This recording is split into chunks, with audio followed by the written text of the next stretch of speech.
नहीं। यही यही अगर भाव आप था मेरा, यही मेरा भाव था संबित। बार बार जब कहा जाता है ना, ये लोग जब जब डराया जाता है मुसलमानों को कि हिंदू राष्ट्र आ जाएगा, हिंदू, अबे आप सोचिए 100 करोड़ हिंदू हिंदू राष्ट्र होगा तो हिंदू राष्ट्र का मतलब धार्मिक पहचान नहीं है, वो एक तरीके से सबसे सहिष्णु, उदारवादी और एक तरीके से समाज की सांस्कृतिक पहचान होगी।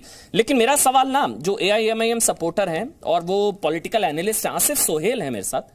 आसिफ सोहेल जी, आपको लगता है कि मुसलमान, आप हिंदू राष्ट्र चिल्लाएंगे, मुसलमान डर जाएंगे और आपको वोट मिल पाएंगे?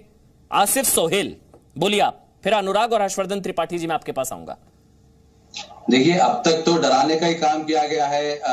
भारतीय जनता पार्टी हो या आरएसएस हो, मुसलमान को डराकर एक डायलेमा में रखकर जो हिंदुस्तान को चलाया गया है, जिसमें मॉब लिंचिंग भी कह सकते हैं, या कई प्रकार के मंदिर का मुद्दा लेकर आए थे। आज बीजेपी के पास कोई मुद्दा नहीं है, ये सारे मुद्दे बीजेपी की तरफ से आ रहे हैं, ना बल्कि किसी और की तरफ से।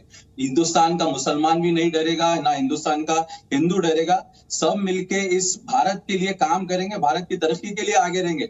हम किसी को दूसरी नजर से नहीं देखते। आप लोग हमें जो है दूसरी नजर से देखते हैं, पर हम दूसरी नजर के शहरी नहीं है। हम इक्वली यहाँ पर बराबर है। हमारा भी हक इस मुल्क में, हमारे पूर्वजों ने इस जमीन पे अपना खून दिया है, इसकी आजादी के लिए लड़े हैं। और आपने, किसी ने कहा, अभी संबित पात्रा जी ने कहा है कि पाकिस्तान की कोई नहीं गाता, हम भी उनके खिलाफ है। और जो अफगानिस्तान का तालिबान का शरिया, उसे भी हम नहीं मानते। हम इस्लाम और शरिया को मानते हैं। इस्लाम के बारे में आप कुरान पढ़े और हदीस पढ़े तो इस्लाम पता चलेगा, ना बल्कि किसी का बताया हुआ शरिया या कोई मुल्क फॉलो करने का एक गलत तरीके से आप प्रोपेगेंडा कर रहे हैं आप लोग। अगर मैं गलत नहीं हूं, तालिबान तो एक्चुअल जो सबसे रिफाइंड शरिया उसको फॉलो कर रहा है, तो आप लोग उसके विरोध में हैं। तालिबान इस्लाम विरोधी कह रहे हैं आप?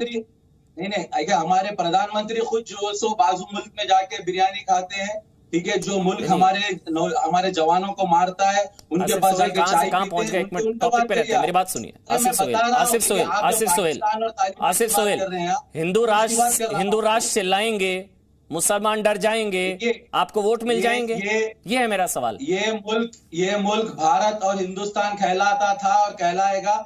इस जगह पे कोई, मैं बोल रहा हूं ना, हिंदुस्तान की सोच नहीं है। हमें हिंदुओं से मोहब्बत है, हम हिंदुओं के साथ है, उनके साथ रहेंगे। हमारे हिंदुता के खिलाफ हम रहेंगे और आगे भी रहेंगे। ये मुल्क को बांटने नहीं देंगे। विभाजन जो सो हिंदुता के नाम पे करने की कोशिश की जा रही है, उसको हम होने नहीं देंगे। मुझे नहीं पता था आप ओवैसी विरोधी हैं, मेरे को बताया गया था आप ओवैसी समर्थक हैं। आप हिंदुओं के साथ है, मतलब 15 मिनट में हिंदुओं को मार देने, वो आप उनके खिलाफ है। आप ऐसे लोगों के खिलाफ हैं, लोग कट्टर सांप्रदायिक लोग हैं। ओवैसी साहब ने कभी भी हिंदुओं के खिलाफ नहीं कहा। नहीं कहा ना, 15 मिनट पुलिस हटा दो, हिंदुओं का क्या हाल होगा? वो सब उनके छोटे भाई ने कहा था। आप उनके खिलाफ हैं, आप ओवैसी एंड गैंग के खिलाफ हैं। मुझे नहीं, मेरी गेस्ट टीम ने बताया था आप समर्थक हैं।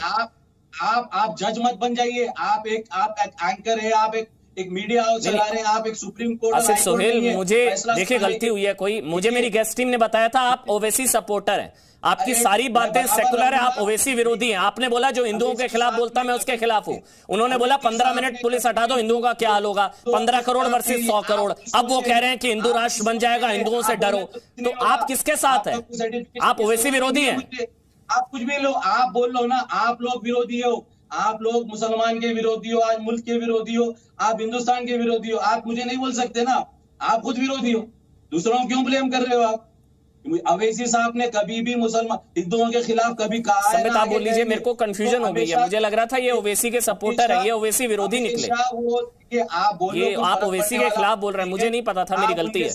मेरी गेस्ट टीम ने मुझे बताया था आप ओवैसी सपोर्टर है। आप बोल दो ना, आपका होमवर्क आप बराबर करके बैठना। हाँ, मेरे से गलती हुई है। आप ओवैसी विरोधी हैं, आप ओवैसी के खिलाफ इतना जहर उगल रहे हैं, इतनी सेकुलर बातें कर रहे हैं, कम्युनल ओवैसी के खिलाफ। मुझे अच्छी बात है, आपकी घर वापसी हो रही है। चलिए कोई नहीं, संबित आप बोल लीजिए, फिर मैं हर्षवर्धन त्रिपाठी आ रहा हूँ। संबित आप जवाब दे दीजिए, फिर हर्षवर्धन त्रिपाठी जी मैं आपके पास आ रहा हूँ। संबित बोलिए, आप बोल सकते हो। जी संबित। धन्यवाद। देखिए अमन भाई ये कह रहे हैं कि हम इनको डरा रहे हैं, और ओवैसी जी ने कुछ नहीं कहा है आज तक हिंदुओं के खिलाफ। आपने तो एक उदाहरण दिया अकबरुद्दीन ओवैसी का, जब 15 मिनट पुलिस हटा दो फिर ये क्या करेंगे हमारे ऊपर, वो तो पूरे विश्व के सामने वो डायलॉग तो है ही। दूसरी बात, ओवैसी जी के उस प्रसंग को चलाइए। ओवैसी जी ने अपने एक भाषण में राम मंदिर के लिए भाषण देते हुए उन्होंने क्या कहा था, ये राम की माँ ने जाके राम को कहाँ कहाँ जना था।